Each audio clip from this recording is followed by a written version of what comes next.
안녕하십니까. 반갑습니다. 우선 오늘 제 강의는 두 파트로 되어 있습니다. 하나는 동남아 역사문화고 또 두 번째 파트는 한국과 동남아시아 교류사입니다. 총 저에게 주어진 시간이 90분인데 제 지금 계획은 동남아시아 역사문화를 한 50분 정도 이제 안에 마치고 그 다음에 7분을 이 제목의 내용에 대해서 질문을 간략히 받고 한 몇 분 쉬었다가 그 다음에 이제 한국 동남아시아 교류사 나머지 한 30분 정도 해서 이제 오늘 강의를 그때도 두 번째 강의도 시간 내에 맞춰지면은 여러분들 질문을 좀 받도록 하겠습니다. 그래서 하여튼 제가 이때까지 여러 곳에 강의를 하다가 항상 시간이 쫓겨서 강의를 항상 못 끝내든가 아니면 이제 이렇게 미리 나눠드린 교재에 한 반도 못하고 이렇게 맞습니다. 오늘도 제가 지금 앞에 서설이 긴데 오늘도 제가 이제 끊고 바로 강의를 시작하겠습니다. 우선 동남아시아는 우선 이게 보통 사람들이 말할 때 이제 특징이 뭐냐? 가령 우리가 사는 동북아시아 같으면은 유교권, 유교 문화권, 또 한자 문화권, 또 이제 그렇게 보통 말해주고, 또 중동 같으면은 이슬람권, 그다음에 언어적으로 아랍권 이렇게 되어 있고, 남미 같으면 이렇게 가톨릭권이고, 또 스페인, 언어적으로 스페인이나 주로 스페인이죠. 그다음에 스페인, 포르투갈 되어 있는데, 동남아 경우는 이 특징을 잡을 수가 없어요. 우선 이게 지리적으로 지금 여기 보시는 이 부분이 대충 베트남부터 해서 그다음에 여기 미얀마, 그다음에 여기 요거 이제 인도네시아죠. 인도네시아, 필리핀 해서 거의 이까지 이렇게. 근데 이제 여기 중국이고 여기 인도입니다. 이 세계의 큰 두 문화권, 중국과 인도, 그리고 이 중국, 인도 인구가 지금 전 세계 인구의 거의 반 가까이 15억 되니까 옛날부터 큰 시장이었어요. 이 큰 시장을 이제 아랍인들이 그리고 뒤에 유럽인들이 노리고 이제 이 인도와 중국으로 오는데 이 사람들이 인도까지 와보니까 이제 중국 시장이 큰 걸 알고 이제 중국으로 가야 되는데 그때 여기 육로로 요즘 TV에 보니까 파미르 공원에 대한 이야기가 나오는데 이게 육로로 가기가 어렵습니다. 그래서 전에 이제 단나라 때부터 발달한 게 이게 좀 실크로드 해상 육로 이렇게 비단길 있었지만은 워낙 시간이 많이 걸리고 해서 이제 해로로 해서 이제 중국으로 갈 때 이게 다 동남아를 거쳐갑니다.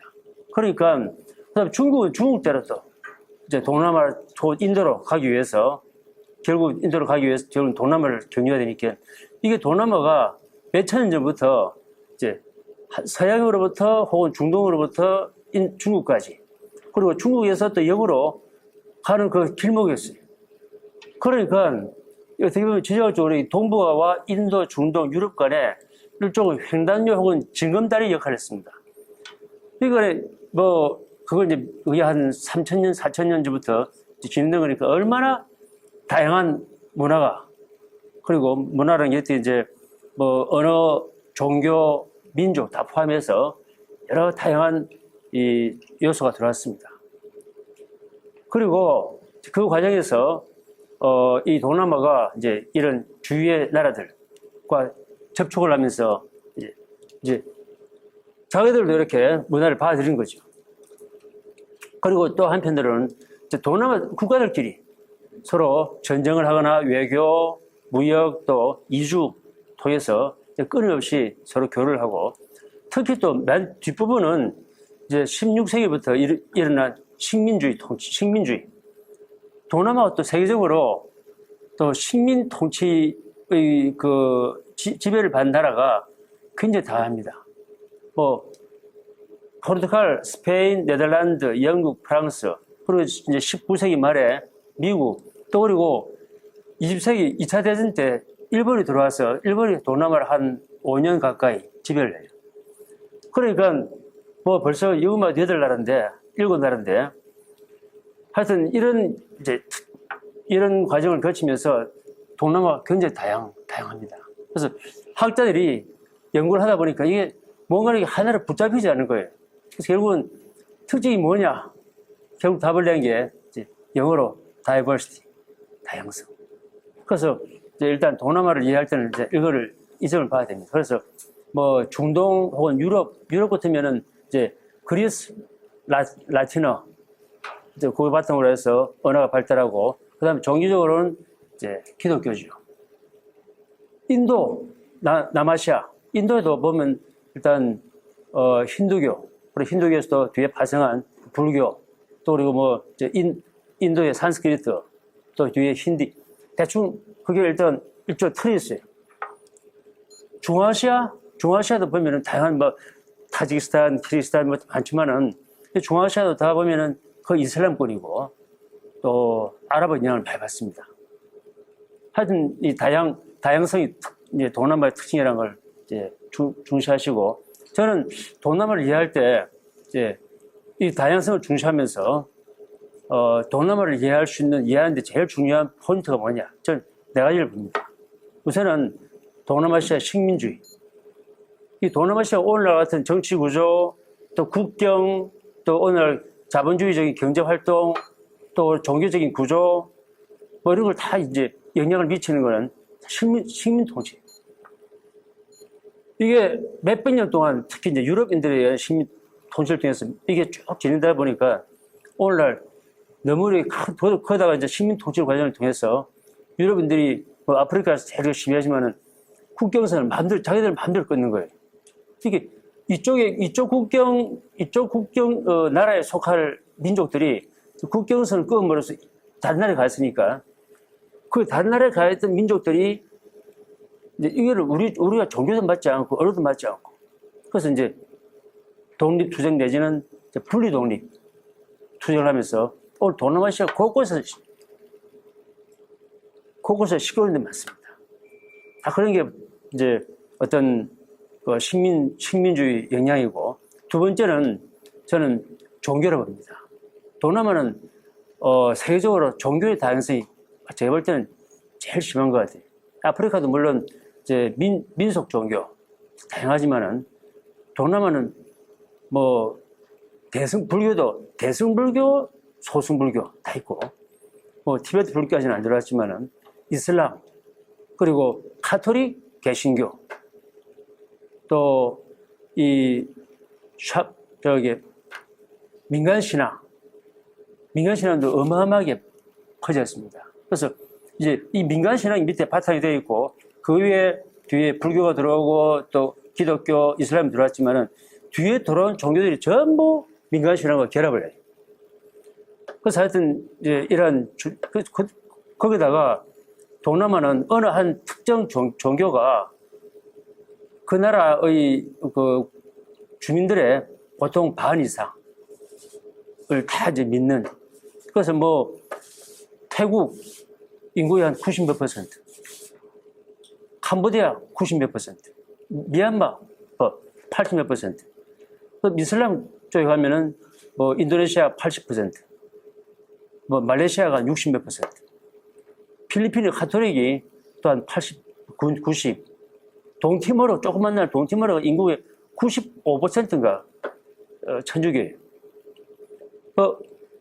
베트남이 오늘날 이제 베트남에서 유학생들한테 너 종교가 뭐냐 하면 우리는 종교가 없어요 이래. 이제 공산국가니까. 근데 제가 한번 그 부산에 있는 범어사에 데려갔어요. 학생 데리고 가서 학생이 이제 그 불탑 앞에서 합장 절을 하는 거였어요.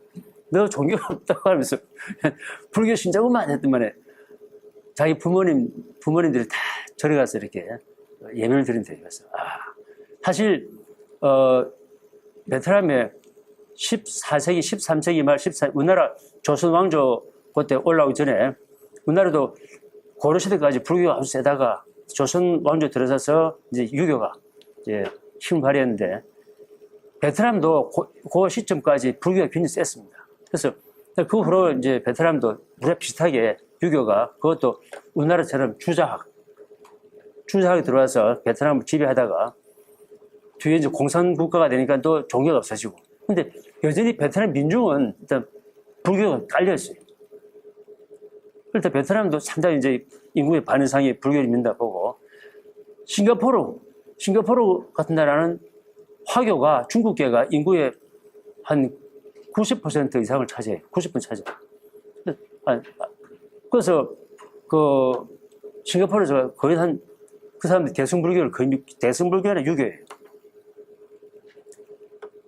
동남아 사실 어느 한 종교가 다 그 나라를 민족을 지배하기 때문에 종교적 영향이 클 수밖에 없어요. 그래서 말레이시아 같은 나라는 예를 들어서 뭐 선거철이 되면은 온 정당들이 이슬람 기치를 내세웁니다.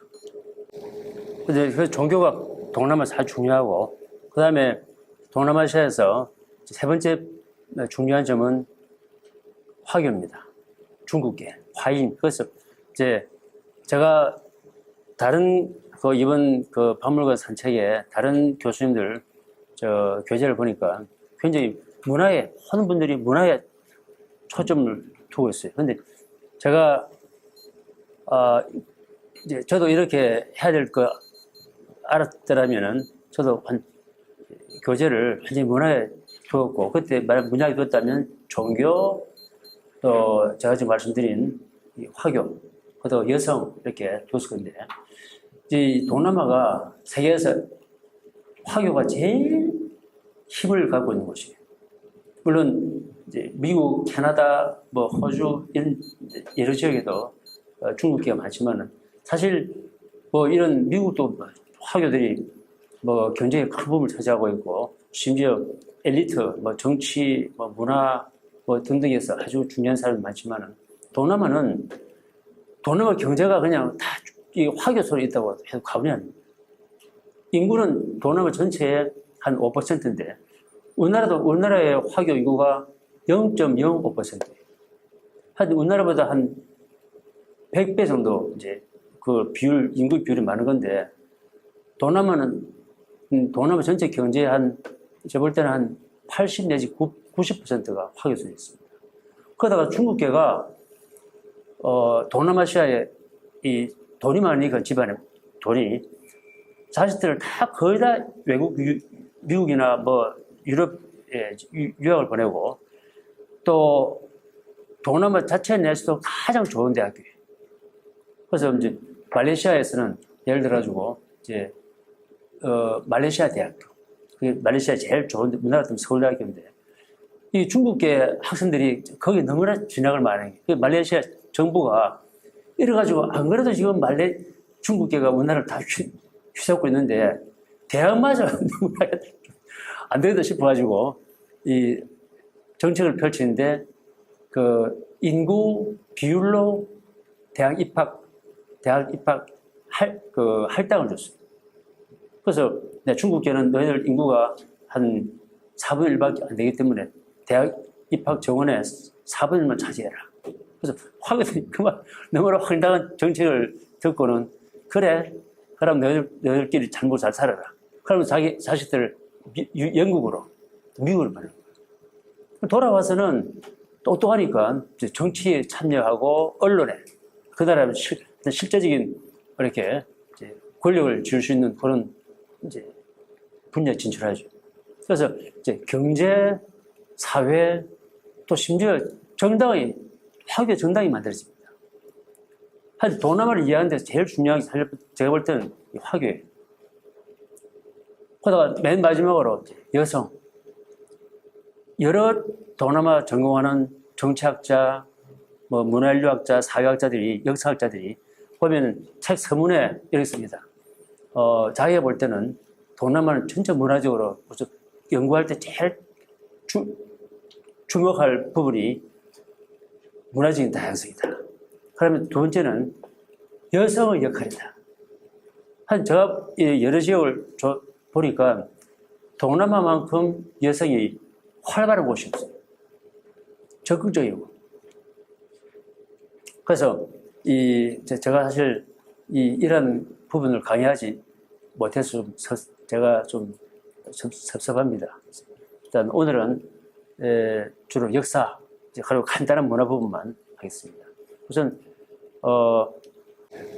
동남아 지리적 환경을 보겠습니다. 여기 지금 이제 중국이고 인도인데 사실 이 히말라야 산맥부터 해서 동쪽으로 쭉 뻗어나오는 이 산맥들이 이제 중국으로 그리고 그렇게 해서 여기 발달된 이 큰 산악지대가 동남아 쪽으로 이렇게 밑으로 쳐져서 내려옵니다. 그래서 한 줄기가 이 베트남 해안을 따라서 이렇게 내려와 있고 또 하나가 태국과 미얀마 사이에 이렇게 하나 있고 그다음에 요거는 이제 여기 미얀마고 태국인데 내려와 있고 요게 말레이 반도까지 내려옵니다. 그리고 또 다른 하나가 미얀마 중간에 이제 이렇게 뻗어 있고 지금 여기 안 나오지만은 미얀마와 인도 사이에 또 큰 산맥이 있어요. 그래서 요 산맥들이 이제 여기 니코바르 열도 뭐 열도로 내려왔다가 이게 수마트라 섬 쪽으로 해서 자와섬 그리고 위쪽으로 올라가서 이제 여기 보르네오 섬 그다음에 술라웨시 또 필리핀으로 해서 여기 대만으로 그다음에 일본 열도로 이렇게 이게 인도로부터 해서 미얀마를 경유해서 그다음에 이제 여기 인도양이죠. 인도양의 니코바르 열도, 안다만 열도로 해서 이제 이게 지리학자들이 그 인도 말레이 산맥 체계 그렇게 부르기도 하고 또 그걸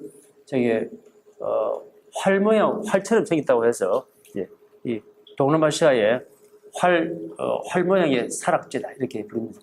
흥미로운 사실은 지금 마지막에 말씀드린 이 부분은 거의 지역이 화산지대고 또 거기에 천연가스와 이 석유가 나오고 있어요. 그런 요즘이 있고 하여튼 이 산맥들이 보통 해발 작게는 한 2,000, 많게는 한 4,000 이렇게 올라갑니다. 4,000, 5,000까지. 그래서 예를 들어서 여기 베트남과 이 라오스 사이에 이 산맥 여기 제가 라오스 가서 이렇게 이제 연구를 하다가 제가 아는 사람한테 여기서 베트남으로 육로를 통해서 한번 가고 싶은데 하니까 교수님 거기는 현지인들도 버스를 타고 가다가 몇 번 토합니다. 그리고 이제 한 40시간 걸리는데 이제 알아서 판단하십시오 이렇게 해서 자신 없다고 했는데 지금은 달라졌어요. 거기 한 10몇 년 전이고 지금은 중국 돈으로 이제 라오스까지 그 운남성에서 라오스까지 지금 고속도로가 뚫려 있고 심지어 철도도 지금 놓고 있습니다. 그래서 거기 이제 라오스 어느 시점까지 도로가 내려와 있고 라오스에서 이제 베트남으로 제가 운남성에서 라오스로 내려올 때 전에 옛날에는 한 10년 전마더라도 제가 라오스 북부에서 중국을 가겠다면 사람들 말렸어요. 직선 거리는 기껏해 한 200, 300km밖에 안 돼요. 제법 버스 타고 가면은 한 10몇 시간 걸린대요. 하여튼, 그걸 제가 그때 한 4년 전인가, 그때는 운남성에서 라오스 북부까지 차로 이렇게 터널로 지나가는데, 터널 잘 되어 있고, 다 중국 사람들이 이제 해놓은 거예요. 정말 그 터널은, 겉으로는 멋진데, 안에 들어가 보니까 이 사람들이 환풍기를 만들어놨어요. 환풍기. 근데 거기를 사람들이 막 지나다니는 거예요. 그래서, 정말, 예. 사람들이 독을 품고 지나가는구나. 하여튼, 안남 산맥인데, 사실 베트남 사람들이 제가, 강의 이제 뒤에 말씀드리겠지만은, 이 중국 사람들을 물리치고, 또 뒤에 프랑스를 물리치고, 또 미국까지 물리치고, 굉장히 공격적이고 아주 팽창적인 민족인데, 이 라오스 같은 정말 땅은 넓고, 이렇게 정말 인구는 얼마 안 돼요. 인구 한 750만 명인가. 근데 이거를 베트남이 먹었으면 얼마나 통통하게 이 베트남이 좀 지금 베트남 제가 베트남 남부에서 호치민에서 북부 하노이까지 버스를 타고 가봤어요. 열 몇 시간 걸렸는데 지금 여기 해안지방 해안지대 여기 겨우 밑에 버스 이 선이 오른쪽이 낭떠러지 바로 이제 바다죠. 그리고 왼쪽은 바로 산악지방입니다. 야, 이런 데서 어떻게 사람이 살고. 근데 하여튼 이 베트남이 산악지방을 넘고 이렇게 라오스 공격을 못하는 거예요. 그래서 참 라오스로서는 다행이죠. 만약에 저 산맥이 없어뜨렸으면은 라오스는 아마 오래전에 아예 나라가 없었을 거예요.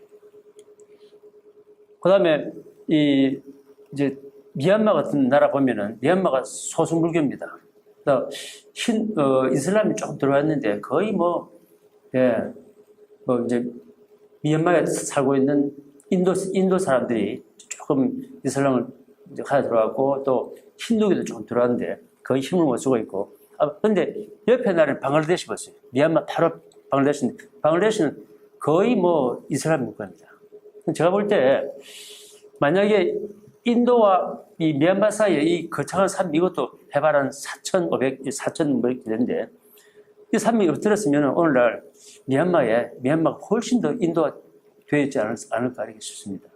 그리고 이제 태국과 미얀마 사이 여기 한 2,000 몇백 3,000에서 그런 3,000 미터까지짜리 산맥이 있는데 이 미얀마와 태국 사이는 별로 접촉이 없어요. 별로 전전도 없었고, 그래서 이런 데 산맥 때문에 이런 접촉이 적은 편이죠. 그래서 이 보면 동남아시아 이 지역은 특히 주로 이제 동과 서는 접촉이 교류가 적습니다. 대신 발달이 주로 북에서 남으로. 그래서 이런 산맥들이 있으니까 여기 어떻게 보면 큰 계곡이 있죠. 그래서 여러 계곡으로 이제 큰 강이 흐릅니다. 이제 제일 동쪽으로는 제일 유명한 게 메콩강이 있고, 그 다음에 태국 쪽에는 짜오프라야강, 그리고 이제 미얀마에 유명한 이라와디강, 살윈 이런 강들이 크게 있습니다. 그래서 이런 하천 중심으로 이제 벼농사가 발달하고, 그다음에 이 하천을 통해서 이제 수로를 통해서 물자가 오가면서 상업이 발달하고. 그래서 이 대륙부에 보면은 되게 역사적으로 수도가 처음에는 북쪽에 이게 이 동남아 민족들이 거의 다 아시아 북부에서 내려와요. 몽골이나 혹은 중국 서부 혹은 중국 북부에서. 그리고 여기 이 사람들이 동남아 내려올 때 수도를 저용할 때 보면 무슨 북부 지방이에요. 미얀마 북부, 태국 북부. 그러다가 점차 내려와서 결국은 미얀마 경우에 맨 마지막 오늘날 좀 바뀌지만 랑군 여기 맨 밑에 아니었습니까? 태국도 처음에는 치앙마이에다가 이제 아유타야 오늘 방콕이 밑에 있죠. 네, 보면 그런 특징이 있습니다. 그래서 북에서 남으로 역사가 발달했다는 거. 자, 그 다음에 여기 지금 제가 이제 동남아시아의 주요 이 강들 쭉 이렇게 해놨습니다. 메콩강, 짜오프라야강 이렇게 해서.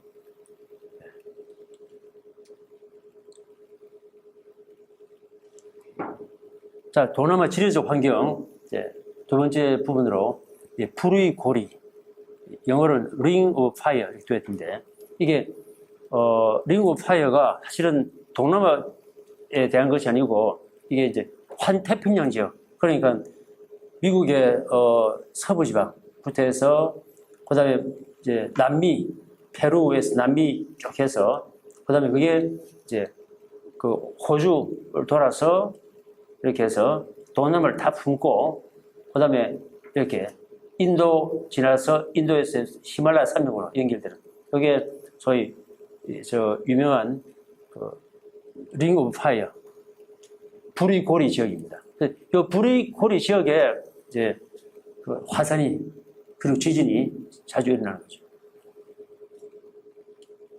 특히 이제 인도네시아 경우에 이 발리섬, 여기 발리섬, 여기 자와섬이고, 여기 발리섬인데, 여기서 말루크 제도, 여기 말루크 제도입니다.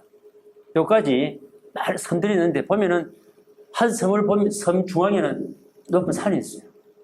다 이제 화산 폭발하면서 생긴 산이고, 그래서 다 이 섬들이 모두 화산 활동을 통해서 생긴 것이고, 특히 이제 인도네시아만 보더라도, 최근 한 200년, 300년 동안에 발리 섬의 오른쪽에 있는 숨바 섬에서 1815년에 화산 폭발해서 9만 명 이상이 죽고, 특히 2004년 여기 수마트라 서북부 여기서 큰 지진이 나서 인도네시아, 말레이시아, 태국, 미얀마 등 이 동남아만 17만 명, 그리고 스리랑카도 많이 죽었습니다. 그리고 최근에 2018년 술레베섬 여기에 또 지진과 쓰나미 3,000명. 하여튼 최근에 필리핀도 그렇고, 하여튼 이 동남아는 이 부르이고리 지역에서 정말 이 주민들한테는 악몽이죠.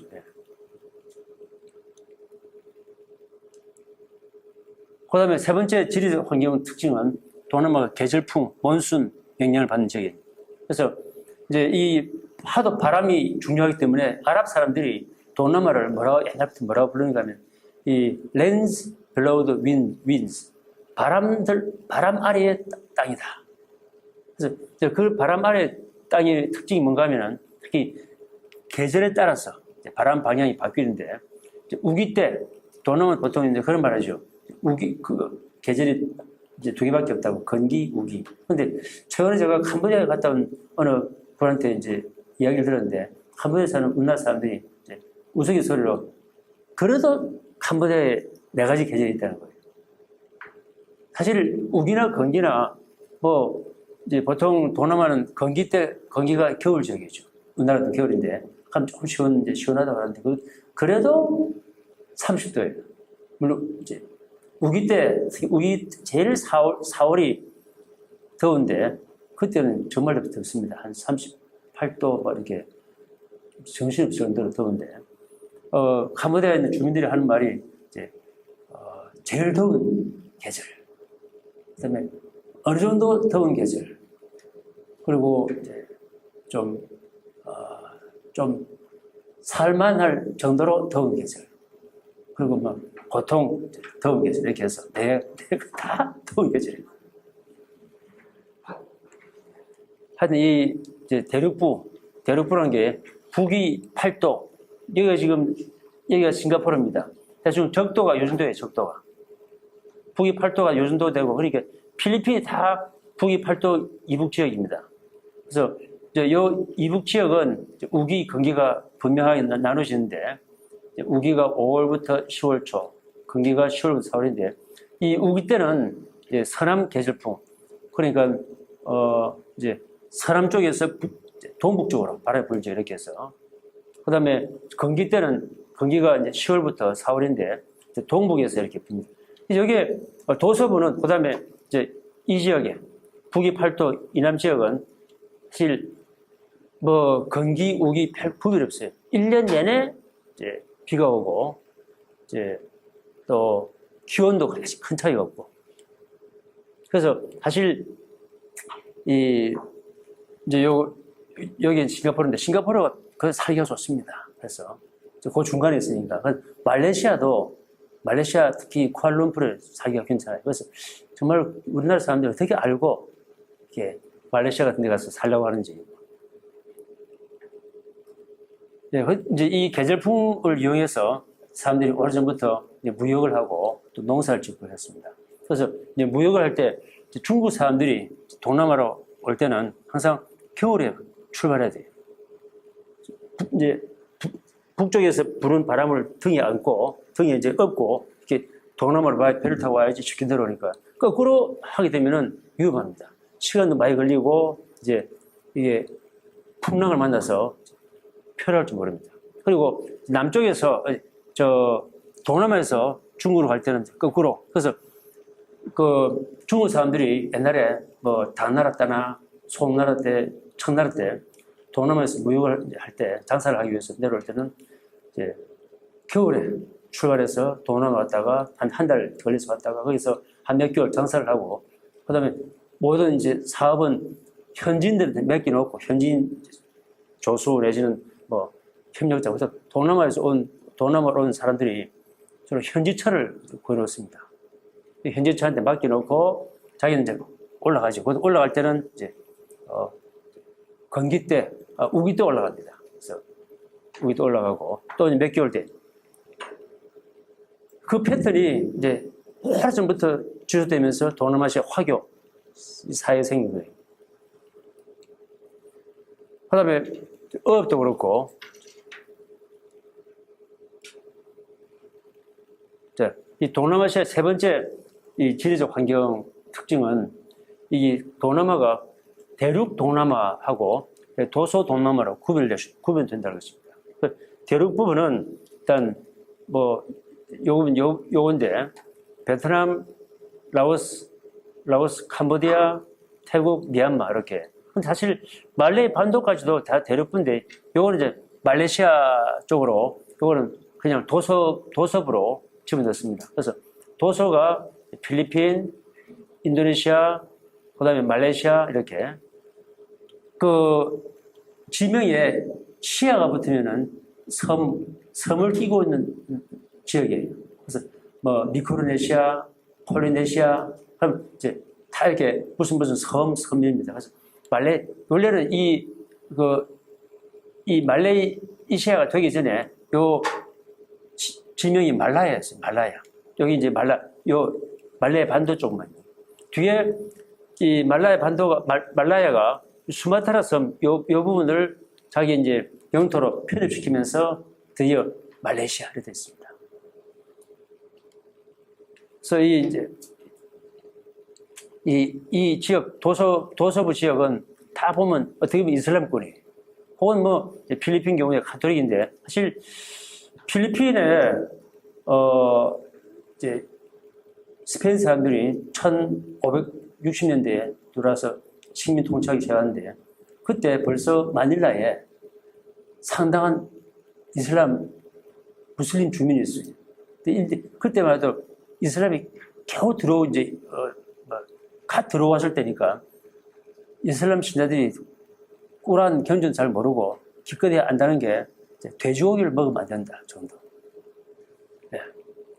그런데 사실 스페인 사람들이 몇십 년만 더 늦게 왔더랬으면 아마 필리핀은 오늘날 이슬람 국가가 되지 않았을까. 사실 이 필리핀에 스페인 사람들이 처음에 들어오는데 세부섬 중심으로 들어왔고 그다음에 곧 마닐라, 루선 이렇게 했지. 남부지방, 민다나오 섬하고 술루 제도 여기는 벌써 그 훨씬 오래전부터 이슬람이 들어왔어요. 여기 벌써 이슬람 왕국이 벌써 들어왔어요. 그래서 뭐 이제 점차 이슬람이 이렇게 서쪽에서 들어와서 동남아 도서지방 그다음에 점차 이렇게 올라오고 있었는데 아마 뭐 스페인 사람들이 진짜 이 느낌만 들어왔으면은 이게 다 이제 이슬람화 되겠죠. 그리고 이제 이 언어적으로 보면은 이 도서부는 베트남 유일하게 태국어와 라오스어가 거의 뭐 사촌지간입니다. 그래서 태국 사람들이 라오스가 바로 생활할 수가 있어요.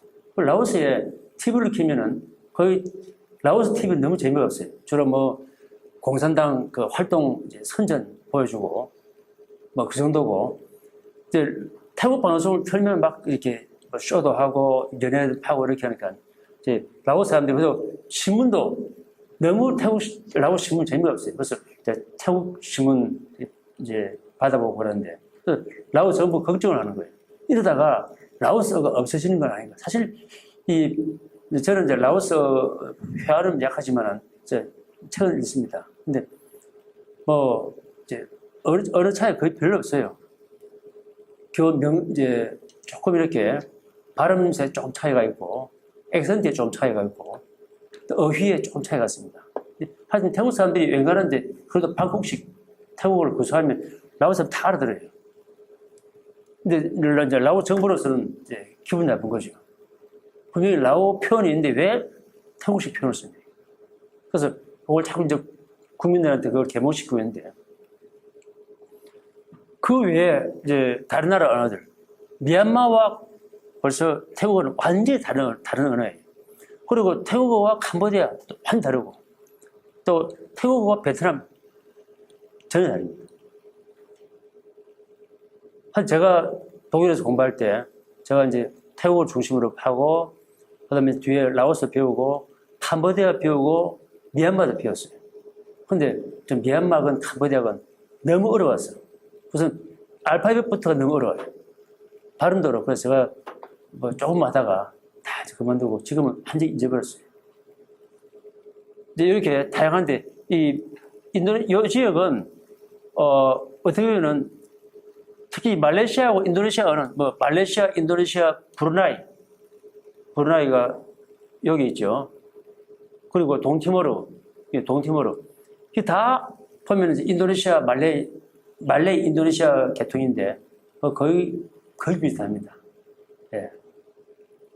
그다음에 필리핀 이 따갈로그부터 필리핀이 여러 이제 방언 사투리 쪽에 지역가 있는데 다 말레이시아, 인도네시아 계통 언어예요. 예를 들어가지고 뭐 옛날에 우리나라에 필리핀 보컬 그룹이 1970년대, 80년대가 세계적으로 꽤 유명한 필리핀 그 그룹이 있었는데, 그 사람들이 안악이라는 노래를 불러가지고 세계적인 히트를 쳤어요. 안악이 아들이란 말입니다. 아들. 안악이 인도네시아도 안악이고 다 말레이시아도 안악이에요. 이 지역은 이제 복수를 표현할 때 안악 하면 이제 아들들 이렇게 했어요. 하여튼 그 외에도 뭐 이 필리핀 언어와 이 인도네시아에 서로 비슷한 굉장히 많아요. 그래서 이 언어들을 다 이제 크게는 말레이, 폴리네시아, 그 남태평양에 있는 이 여러 섬들도 거의 인도네시아 계통 언어를 쓰고 있어요. 그 제가 독일 함부르크 대학교에서 공부할 때 보면은 이 대륙 동남아, 제가 공부했던 곳이 대륙 동남아 역사와 문화 학과고, 도서부를 따로 써요. 도서부를 거기서 인도네시아어, 말레이시아어, 그 다음에 남태평양죠. 그걸 연구하는 거죠. 그래서 제가 지금도 후회를 하고 있는 게, 그때 제가 부전공으로 인도학, 이제 교수님이 당신은 대륙부를 하기 때문에 불교를 알아야 되고, 그래서 반드시 인도학을 해야 된다. 그래서 인도학을 하려면 산스크리트를 공부해야 되고, 팔리어를 해야 되고, 그 다음에 동남아가 중국 문화 영향을 받았는데, 당신은 한자를 알기 때문에 뭐 중국학을 하면 되겠다 해서 제가 중국학과 인도학을 했습니다. 근데 그때 제가 지금도 후회하고 있는 게, 중국은 하지 말고 인도네시아어를 할까 했어요. 인도네시아는 인구가 2억 몇천만 명. 말레이시아도 벌써 벌써 같은 언어이기 때문에 이 합치면 3억이에요. 그래서 제가 좀 그때 쓸데없이 다른 공부를 하느라고 그렇게 했을까. 자, 그 다음에 이제 이 지역이 다 섬이기 때문에 이 주민들이 해양 활동이 아주 셉니다. 그래서 이제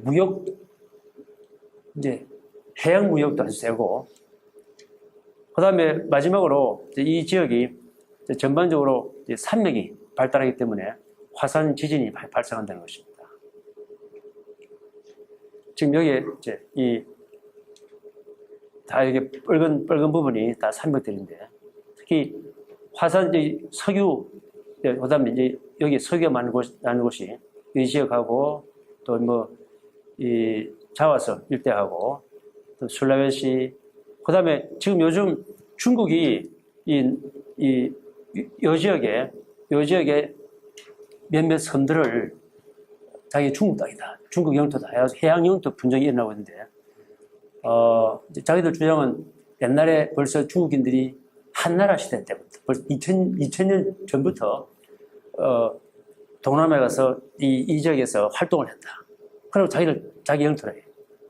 뒤에 이제 서양 사람 조사를 해보니까 이 지역이, 바다 밑에 석유가, 천연가스가 많이 있을 가능성이 있다. 그리고 지금 이 지역이 동남아시아에서 이렇게 저 중동에서 혹은 뭐 유럽에서 이 중국으로 갈 때 제일 많이 쓰는 이 항로가 바로 이 말라카 해협입니다. 이 이제 현지어로는 말라카라 부르는데 여기를 통해서 아니면 이 순다 해협 이렇게 해서 올라오는데 저렇게 올라와서 결국은 이 아까 중국이 지금 자기들 차지하려고 하는 요거 지금 여기 요건 아닌데 여기에 소혀처럼 생겼어요. 이렇게 자기들이 주장하는 지역이 소혀서 소혀 이렇게 부르는데 요거를 지나가야지 중국 땅으로 들어갑니다.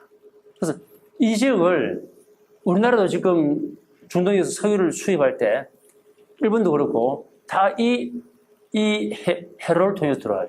근데 그걸 중국이 딱 붙들고 지나가는 배마다 통행서 내라. 붙잡아서 어떻게 됐습니까? 미국을 또 굉장히 중시하고 있어요. 그래서 이제 이런 참 이 지역이 하여튼 이게 해상 활동 굉장히 중요한 지역이고 이게 참 희한하게도 이게 저 뒤에 나오겠지만은 하나 역사적인 미스테리인데 동남아 주민들이 굉장히 옛날부터 활발하게 이렇게 이 지역 도서부 주민들이 활발하게 무역 활동을 하다가 오늘날 보면은 해양 무역 활동이 거의 없어요. 거의 다 그건 서양 사람들 하든가 아니면 화교들이 하죠. 한마디로 어느 한 민족들의 역사적인 어떤 문화적인 전통이 없어져 버린 거예요. 그리고 이제 이 지역이 세계적으로 가난한 지역을 되고 그게 이제 왜 그런가? 이게 바로 서양 사람 들어와서 이 지역을 온통 지배하면서 딱 보니까 자기들이 손을 보지 않으면은 이 지역에 원래 원주민들이 원래 무역 활동이 세기 때문에 결국 자기들이 피할 거다 해서 아예 그 지역 주민들의 해양 활동을 죽이는 정책을 펼칩니다. 대신에 중국인들도 결국은 외부에서 들어온 사람이기 때문에 약자지. 서양 사람들과 중국인이 이제 협력하는 거예요. 그 서양 사람을 볼 때는 중국인들을 자기 조수 내지는 협력자로 삼아서 대신 이제 화교들한테 이권을 주지요. 이권. 근데 그 과정을 통해서 이제 식민 착취가 일어나고 중국 사람들이 돈을 벌고. 그렇게 해서 결국은 이 지역 토착 원주민들이 가난하게 된 겁니다. 그 다음에 동남아 민족에 대해서 보겠습니다. 우선 오늘날 동남아 초 한 6억 7천만 명 되는데 우선 오늘날 동남아 민족들은 거의 다 몽골로이드 황색 인종입니다. 이렇게 몽골로이드. 제가 한 10몇 년 전에 서울대학교에서 그때 초빙 교수로 있으면서 연구할 때 멕시코 연구하는 한 분이 와서 저한테 하는 말이 남미와 중미 그리고 북미에는 인디안들이 몽골족 다 몽골로이드인데 어떻게 해서 이제 오늘날 이제 아메리카 대륙으로 오게 됐는지 우리가 보통 알기로는 그 알래스카를 통해서 이렇게 좀 내려온 거라고 했는데 자기 조사해 보니까 태평양을 가로질러서 온 사람들이 있다는 거예요. 그래서 결국은 인디안들 다 보면은 이게 몽골로이드입니다. 한 몽골로이드 처음에는 오스트랄로이드 살다가 요 사람 다 오스트랄로이드 사람인데 이제 다른 말로 보통 니그리토라고 합니다. 니그리토 이제 흑인들 그런데 이 사람들이 이제 동남아뿐만 아니고 오세아니아 섬들 그리고 호주, 뉴기니 분포해 있고 이제 뒤에 황색 인종 몽골로이드 들어와서 이슬을 멸절 혹은 쫓아내고 혹은 이제 혼혈이 일어나고 그래서 오늘날 남아있는 이제 동남아의 몇몇 오스트랄로이드가 있는데 말레이 반도에 이 말레이 반도 서망족, 항안족 그리고 인도네시아 서파푸아의 파푸아족 그리고 필리핀의 루선섬의 아이타 요걸 제가 찍은 겁니다. 제가 이제 피나투보 화산 그 지역에 가서 보니까 거의 남자들 경우에 팬티라고 할 수 없는 그런 옷을 입었어요. 예.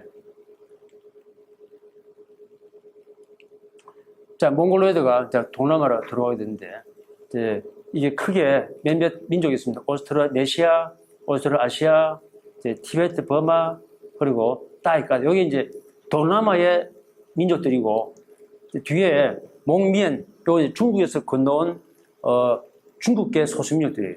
네. 하여튼, 여기서 제일 인구가 많은 게 오스트로네시아, 오늘날 인도네시아, 말레이시아, 필리핀, 요 지역을 차지하고 있는, 그래서 이들이 대충 지금부터 한 6,000년 전에부터 해서, 오늘, 지금부터 한 3,000년 전까지 중국에 출발해서 대만, 필리핀으로, 그리고 필리핀에서 그렇죠. 여기서 중국에서 대만, 그리고 타이완, 그 다음 필리핀, 그리고 여기서 인도네시아, 말레이 반도, 그리고 태평양, 여기서 인도양으로 또 태평양으로. 그 다음에 두 번째 민족은 오스트로아시아인데, 베트남의 위에 쪽, 월 쪽이죠. 그리고 원족, 크메르족이 이게 대표적인 오스트라계 민족인데, 제일 빨리 움직인 게 크메르족입니다. 벌써 기원전 한 2,000년 전, 지금부터 한 4,000년 전에 메콩강, 여기 메콩강이라면 메콩강 북쪽에 정착했다가 점차 내려와서 캄보디아까지 내려오고, 몬족이 지금부터 한 4,000년 전에 미얀마 북쪽에 이렇게 정착했다가 점차 내려와서 태국 북부 남부까지, 그리고 미얀마 동부까지 들어오고, 베트남의 위에 쪽이 지금부터 한 3,000년 전에서 한 2,200년까지 베트남 북부에서 왕국을 건설하게 됩니다. 그 다음에 티베트, 버마 민족들. 티베트 민족과 버마 민족이 다 포괄하고 있는 건데, 특히 여기서 중요한 부분은 버마계 민족이죠. 이 사람들이 지금부터 한 3,000년 전 이후에 서부와 중국에서 점차 미얀마로 이주해 들어옵니다. 그리고 끝으로 따이, 까다이. 우리가 보통 태국 할 때 타이라는데, 타이와 따이는 다릅니다. 타이는 TH 쓰고, 따이는 T만 쓰고. 근데, 왜 따이라 부르냐 하면은, 사실 이 따이족은, 여기 따이족이 있는데, 이 따이족이 지금 태국, 그리고 여기 태국이죠. 그 다음에 라오스, 그리고 여기 지금 운남성, 여기 미얀마의 동쪽입니다. 슈안주인데, 슈안주도 그 슈안족. 여기 따이족이고, 그 다음에 운남성 여기 남부에 또 상당히 따이족이 많습니다. 네, 이쪽에서. 그리고 장족, 중국 귀주성에 장족이 있습니다. 장족도 다 따이족 계통이고, 심지어 이 미얀마 북부에서 인도 쪽으로 넘어가는 이 지역에 아홈족, 여러 종류, 인도 계통 민족이 있는데 다 따이 계통이에요. 그래서 오늘날 순수 태국에 있는 타이족과 구별을 하기 위해서 그냥 따이족을 부릅니다. 마지막으로 몽미엔, 몽이 중국에서 보통 묘족, 오늘날 북경식 발음으로 매어족, 그리고 또 요족이 있는데 요거 자기들 발음으로는 미엔족입니다. 몽미엔.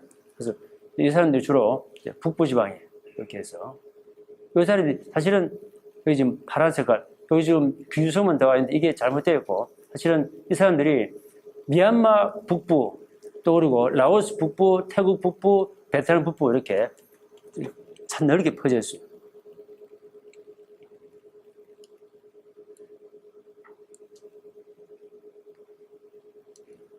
자, 그 다음에 오스트로네시아 민족들.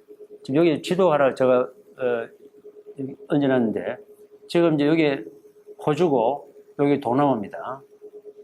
여기 남태평양이 여러 섬들이고, 사모아, 톤가, 피지, 솔로몬 제도, 뉴질랜드, 그 다음 이스트 저기 세계적으로 유명한 석상이 있는 곳 있어. 그다음에 하와이. 그다음에 여기 이제 아프리카의 마다가스카르까지. 이게 다 오스트로네시아, 소위 인도네시아계 사람들이 팽창했던 곳이에요. 그래서 제 학생 중에 하나가 한 명이 이제 마다가스카르 남자랑 결혼해서 한국에 들어서 있는데 제가 자기가 이 학생이 마다가스카르에서 몇 년 살다가 왔어요. 그래서 물어봤어요. 거기서 혹시나 말레이 계통, 인도네시아 계통 사람을 봤냐 했더니 봤대요. 그 사람들이 여전히 언어적으로 말레이 계통 언어를 쓰고 있고 또 풍습도 그런 풍습도 가지고 있고. 그래서 그 유명한 이 다이아몬드 총균쇠 쓴 사람이 하는 말이 이제 이 신석기 시대 인류 중 가장 뛰어난 항해자들이다 이렇게 부르고 또 하는 말이 이제 이 사람들이 이제 이런 이게 아우트리그입니다. 아우트리그 양쪽으로 달리는데 이렇게 뭐 카누 같이 보트는 작아도 여기 옆으로 이제 달렸으면 풍랑을 잘 견뎌내죠. 이런 배를 타고 이 사람들이 이제 뭐 심지어 이제 하와이까지도 갔을 거다 이런 추측을 하고 있습니다. 그래서 이제 이런 카누야말로 중국 본토로부터 오스트로네시아인들의 팽창을 촉발시켰던 획기적인 기술일 수도 있다 이렇게 말하고 있습니다. 근데 오늘날 이거 옛날 모습이고 오늘날 인도네시아 사람들 별 힘이 없어요. 그다음에 이제 베트남 이제 고대 동남아 왕국들의 형성. 베트남 보면은 자 우선 베트남 제가 전공은 안 했지만 베트남 참 희한한다는 게 인구는 1억 동남아시아 인도네시아가 2억 6천 그다음에 두 번째 만 나라가 필리핀입니다. 필리핀이 1억이 넘어요. 지금 베트남이 한 9,600일이 될 건데 어쨌든 이 베트남이 동남아시아에서는 가장 능동적, 공격적 좀 이런 민족이에요. 그래서 이제 이런 점을 딱 유심히 보고 일본이건 혹은 뭐 서양 사람이건 베트남 사람들을 잘 훈련시키면 아주 생산도 좋을 거다 해서 이제 중국에서 철수한 사람들이 베트남을 주로 많이 들어왔어요. 그리고 베트남 사람들이 또 교육을 중시하고 해서 이제 한국 사람들이 베트남 여성과 결혼하면은 이제 혹은 뭐 며느리를 받아들이면은 우리 애들 교육도 잘 시킬 거다. 또 필리핀 사람들도 또 며느리를 받아들이면 우리 애들 영어 교육 잘 시킬 거다. 추측을 하는데 하여튼 이 베트남 사람들이 제가 이제 여러 번 베트남 방문할 때 박물관에 가면은 웬간한 박물관마다 베트남 역사에서 베트남 사람들이 어떻게 중국을 물리쳤느냐. 아니 중국을 물리친 이야기로 도배가 되었어요. 그러다가 뒤에는 이제 어떻게 자기들이 미국을 물리쳤는지. 베트남 역사가 투쟁 내지는 이 강국을 물리친 이 어떤 그런 자랑 역사예요. 자, 그래서 정말 앞으로 좀 베트남이 어떻게, 얼마까지 발전될지 모르겠어요. 최근에는 삼성이 베트남 철수하겠다. 삼성이 베트남 경제의 30%를 차지하고 있습니다. 베트남 국민 총생 30%. 그래서 삼성이 빠지면 베트남 아마 나라가 망할 거예요. 근데 최근에 베트남이 워낙 중국이 이건 전 세계에서 자기들 막 공장이 오기 때문에 나이키는 벌써 오래전부터 지금 뭐 일본에 미국의 전자산업 큰 산업도 지금 베트남 들어오겠다고 하고 있고. 그래서 이 베트남이 정부가 삼성한테 막 무리란 요구를 많이 했어요. 최근에 뭐 우리 국민 백신을 다 맞도록 해라 이런 식으로. 그다음에 이제 세금을 많이 매기고 하니까 삼성이 그래 그럼 우리도 철수해볼까? 제가 베트남 사는 분한테 물어보니까 정말 그런 일 호치민에서 사업하는 분인데 아마 철수 안 할 거라고 그렇게 말합니다. 이 베트남 사람들 이제 정말 제가 동남아 정치인들을 보면 너무 정말 그 말도 안 되는 정치인 말이에요. 근데 정말 호찌민만큼은 이렇게 아주 존경스러운 그런 사람이에요.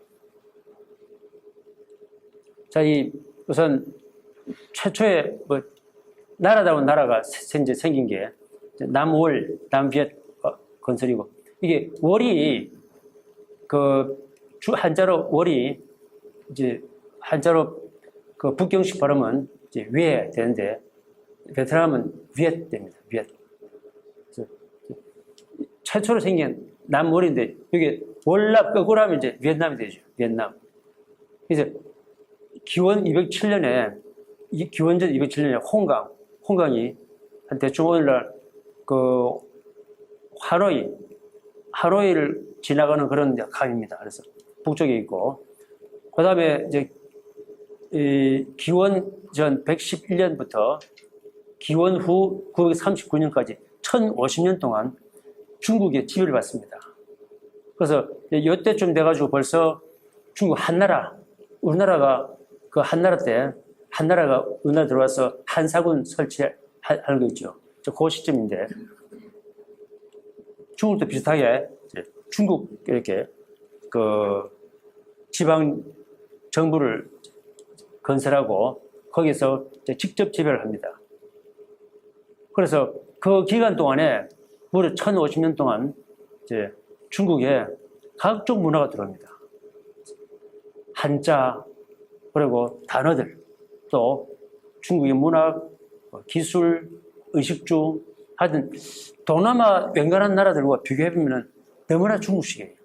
예를 들어가지고 동남아 웬간한 나라 가면은 밥상이 없어요. 그냥 딱 바닥에 앉아서 나뭇잎에다가, 그릇도 없죠. 나뭇잎에다가 바로 밥을 얹어서 손으로 그것도 보통 손으로 이렇게 먹고,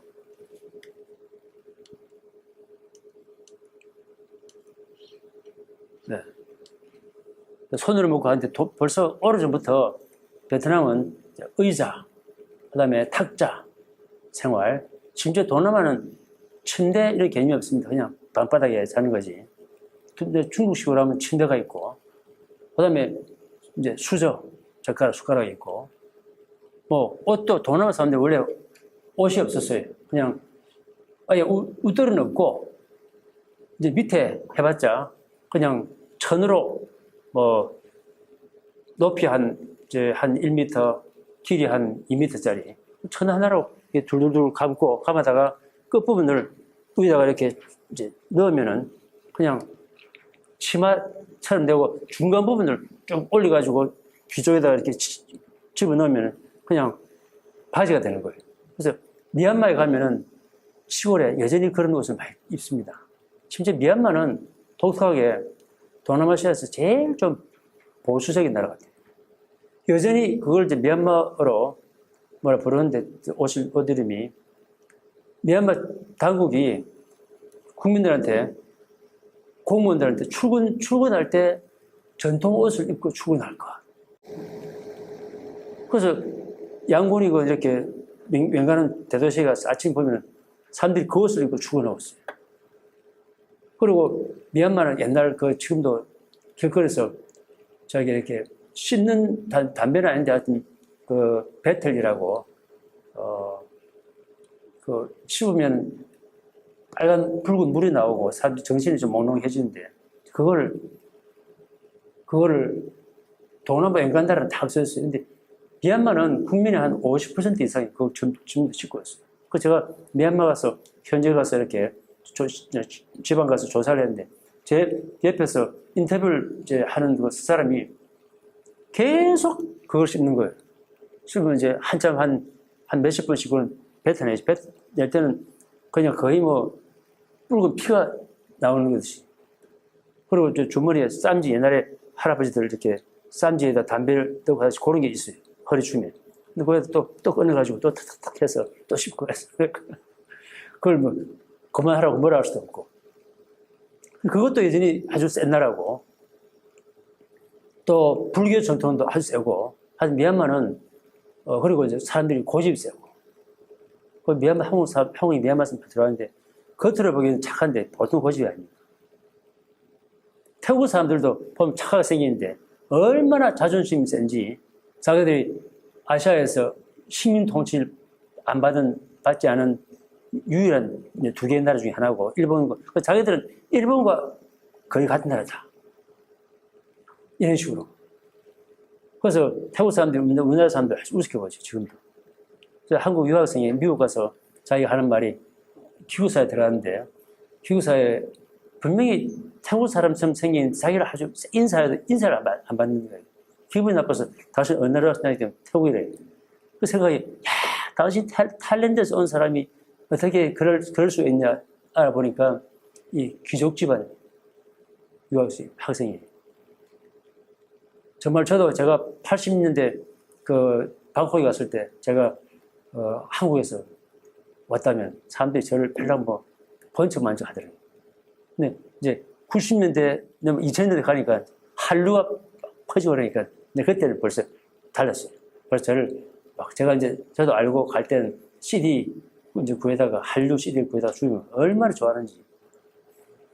또 지금도 가령 이제 태국 교수인데 국제 통계를 보고 깜짝 놀라는 거예요. 한국 사람들이 수명이 훨씬 태국 사람보다 평균 수명이 높으니까 하는 말이 한국 사람들이 이렇게 오래 건강하냐 했어요. 우리부터 오늘 건강하다니까 자기가 믿을 수가 없대.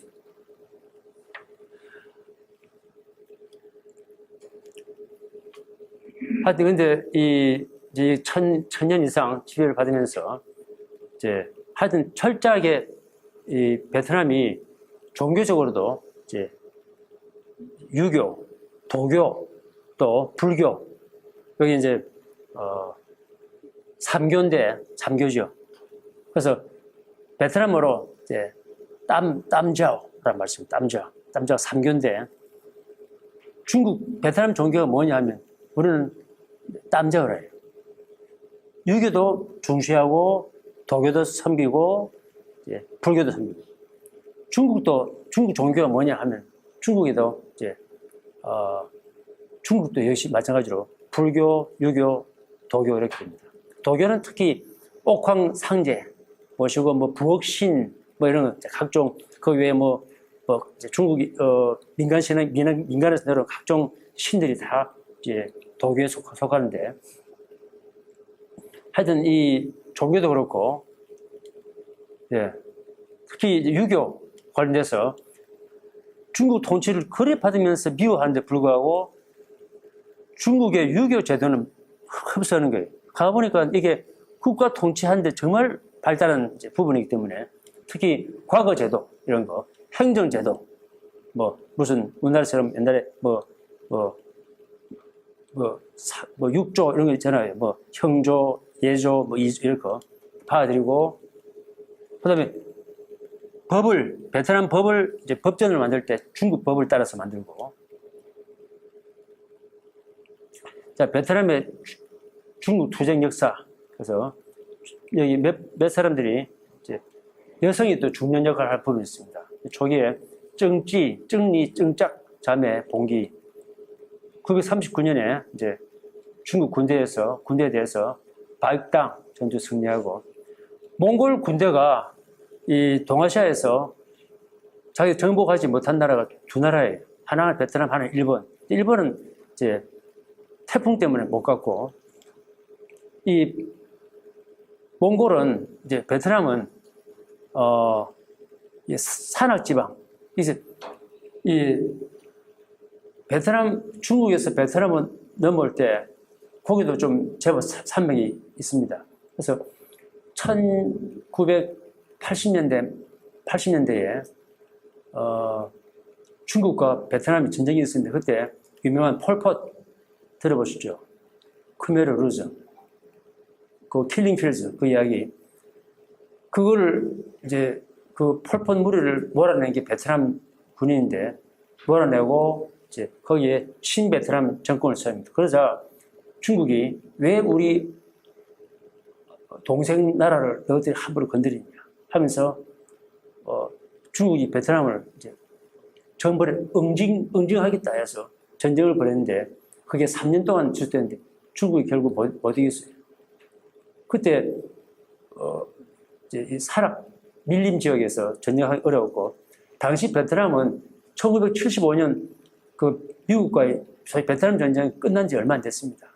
그래서 베트남 군인들이 사기 충천할 때, 그리고 전쟁 기술도 많이 알고 있었고, 하여튼 최근에도 하여튼 이랬습니다.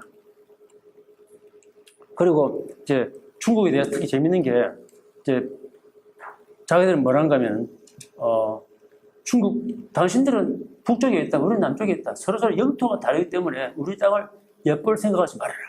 이런 식으로 주장하는 거예요. 거기다가 베트남 세계 역사학자들이 베트남 왕들을 킹으로 말 안 하죠. 엠퍼를. 엠퍼는 누구. 옛날 왕들도. 그래서 제가, 일본도 그러고, 한국은 뭐냐 했더니, 또 하는 말이, 한국은 이제 고종 황제가 있잖아요. 뭐, 이제, 겨우 마지막에나, 겨우. 근데 베트남은 일찍부터 자기들이 황제를 부르면서 중국이 가만 놔두겠습니까? 황제는 중국밖에 없다 하니까, 이제, 그 당시 베트남이 중국에 조공을 바칠 텐데, 알겠다 해놓고, 조공을 바칠 때는, 거기다가 이제 편지를 보낼 때, 베트남에 누구 왕, 이렇게 써놓고, 자기들끼리 다 황제예요. 이런 이제 항상 자기들은 이제 중국에서 대등의식이다. 여기 이제 베트남에 있는 하노이에 있는 문명 공자사당입니다. 7세기 중전부터 9세기 초 사이에 동남아 주요 왕국들, 여기 이제 당시 남비엣 왕국이요. 요 밑에 중간 부분은 사실 이 처음에 베트남이 한 요 정도 시작됐다가 점차 내려와요. 그리고 여기 짬바라는 나라가 이제 벌써 한 기원 전부터 있었던 나라고, 그 다음에 오늘날 캄보디아 부분은 여기 다 캄보디아 이제 이게 앙코르 왕국 땅이었습니다. 여기 미얀마, 오늘날 베트남에 진짜 쌀 곡창지대 이게 호찌민 시가 있고 메콩강이 이렇게 빠지거든요. 이게 다 옛날에 캄보디아 땅이었어요. 1800 한 몇십 년까지. 그래서 여기가 정말 그 곡식 농업의 중요한 땅이라서 캄보디아 사람들이 이제 원래 자기 땅인데 그걸 베트남 사람들이 거의 뭐 사기치듯이 뺏어간 거예요. 그리고 오늘날 캄보디아 사람들이 베트남에 대놓고 우리 땅이다, 내놔라. 근데 뭐 베트남 사람들이 뭐 들은 척 하죠.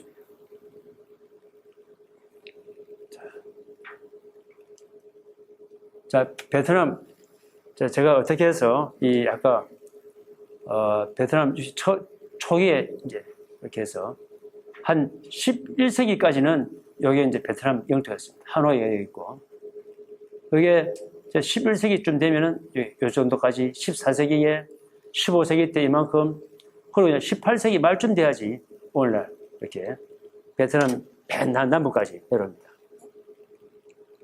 그래서 이 과정이 이제 남진, 베트남어로는 남띠엔이라고 부릅니다. 특히 이제 레왕조, 베트남에서 제일 이제 오래 지속된 왕조인데, 이 왕조 때 15세기 말부터 점차 쇠퇴하다가 17세기에 당시 이제 레왕조가 전체 다인데, 북부에 있던 찐 가문 있고, 남부에, 당시 남부라는 게 뭐 한 요 정도까지 남부인데, 요거는 응우엔 가문입니다. 요 가문이 이제 둘이 싸우다가, 심지어 이 두 가문이 한 70년, 80년 동안 전쟁을 해요. 그래서 오늘 베트남 보면 북베트남, 남베트남이 아주 성격이 다릅니다. 북부는 중국에 가깝고, 그래서 굉장히 보수적이고, 좀 유교적이고, 그래서 좀 이렇게, 자기들이 좀 이렇게 좀 잘났다. 대신에 남베트남은 그 프랑스 식민 통치 때, 식민 통치 가장 철저하게 이루어졌던 적이 그것이 남베트남이고, 그 다음에 그 베트남 전쟁 때 미군의 또 미군의 활동 제일 중심지가 사이곤입니다. 그래서 이 시민 통치 몇백 년 동안 또 그리고 특히 이제 미군 활동 기간 동안에 철저하게 서양화된 곳이 베트남 남부예요. 그래서 북부는 굉장히 보수적, 남부는 개방적. 그래서 이제 북부 사람들이 남부 베트남 사람 보고 이제 너무나 좀 이렇게 좀 천박하다, 혹은 가볍다, 경박하다 이런 식으로. 대신 남부 사람들은 북부 사람들을 너무 고리타분하다 이런 식으로.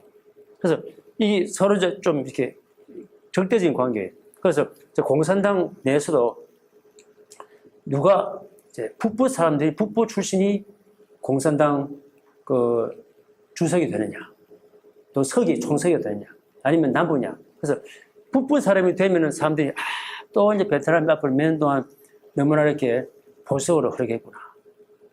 남부 사람이 되면 개혁적으로 되고 이런 이제 말을 하죠. 그러다가 이제 요 앞에 찐 가문, 응원 가문 이 대립도 이제 거의 북부와 남부 사이에 어떤 대립, 어떤 구별 그런 이제 기여를 하게 됩니다.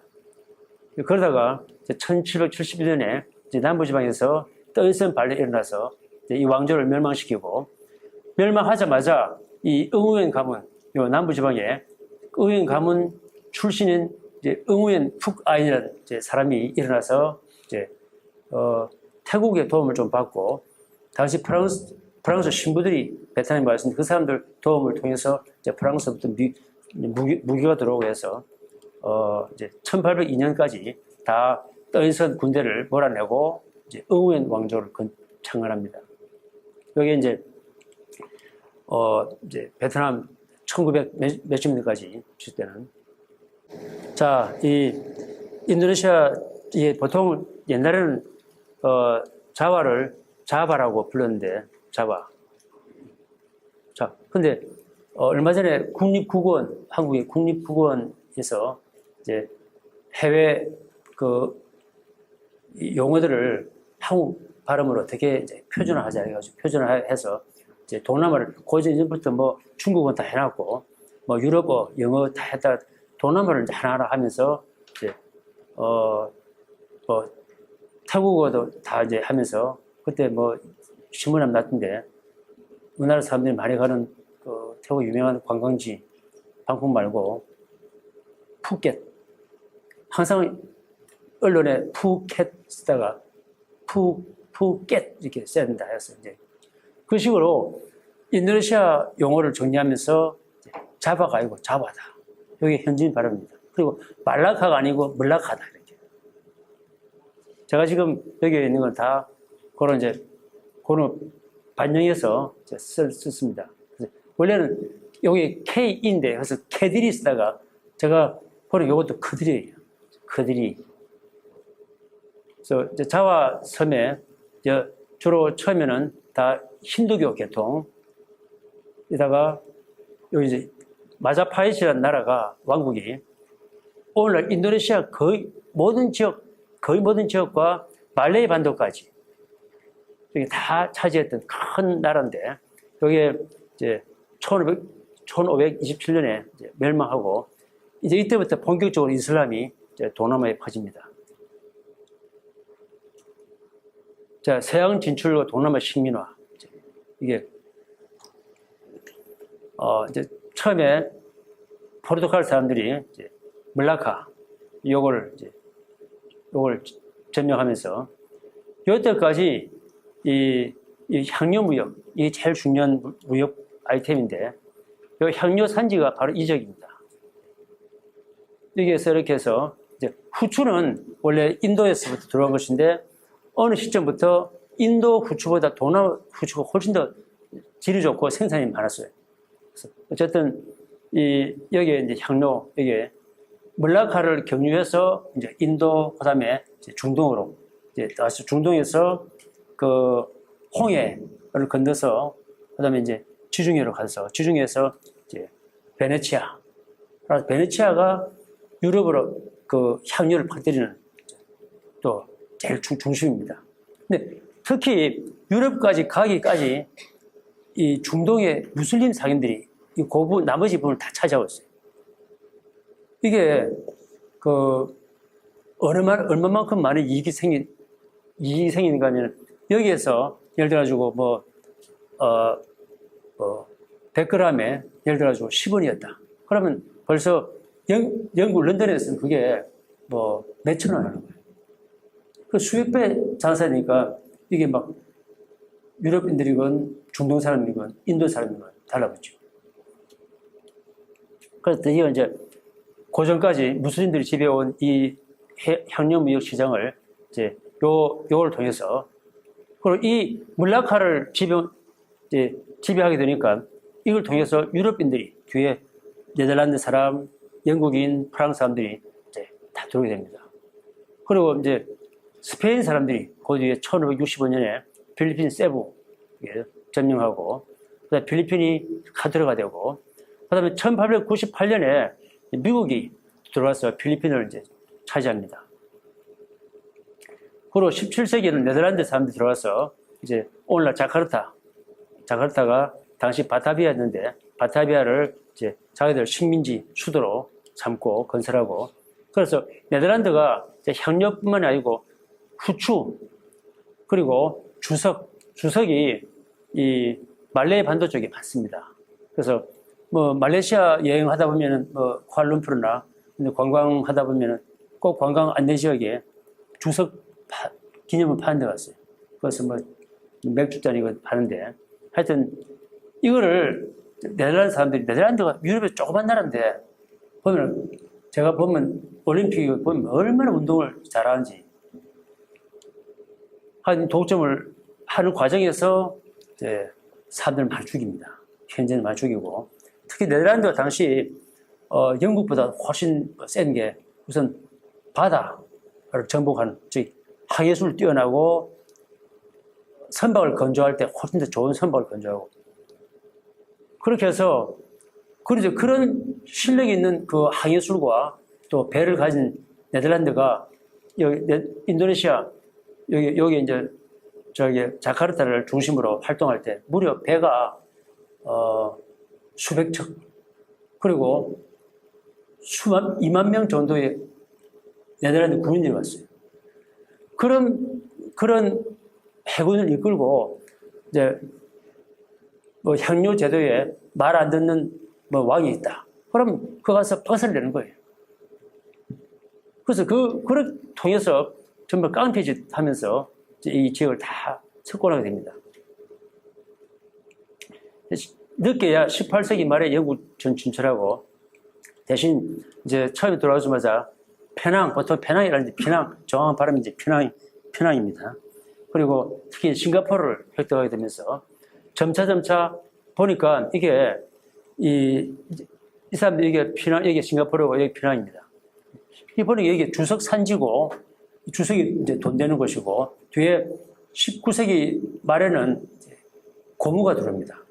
이제 브라질에서 고무가 들어와가지고 고무가 재배되니까 이게 아주 중요한 이제 수입원이 된다 싶어서 당시 이 말레이 반도가 막 엉망이었어요. 그래서 영국이 직접 지배가 되겠다 해서 점차 이렇게 지배하게 되면서 1914년쯤 되면은 이제 오늘날 보르네오 섬뿐만 아니고 말레이 반도 전체가 다 영국 심리가 됩니다.